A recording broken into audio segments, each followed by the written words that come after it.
एक भोजपुरी कविता आपकी सेवा में प्रस्तुत है।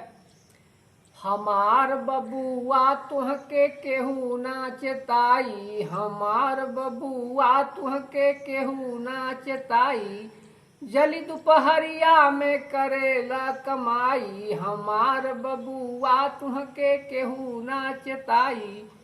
गोरुआ बकरी क इहाँ खरिहान बा, गोरुआ बकरी क इहाँ खरिहान बा, ओही में बबुआ तुहर सझवा बिहान बा, ओही में बबुआ तुहर सझवा बिहान बा। लड़के पढ़े जइहें तके बकरी चराई, हमार बबुआ तुहके केहू ना चेताई। लूट पाट नोच चोथ करेला गुजारा, लूट पाट नोच चोथ करेला गुजारा, तुहरे जिंदगिया कइहे बा सहारा, तुहरे जिंदगिया कइहे बा सहारा। रोब कब जब बकरी छोराई, हमार बबुआ तुहके केहू ना चेताई।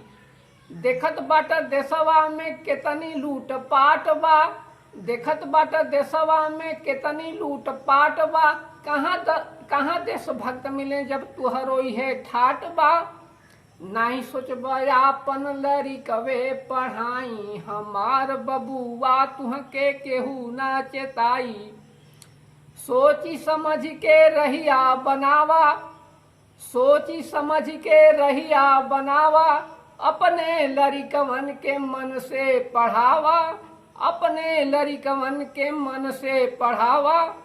कवि श्री कृष्ण जी कही है कविताई, हमार बबुआ तुहके केहू ना चेताई, हमार बबुआ तुहके केहू ना चेताई।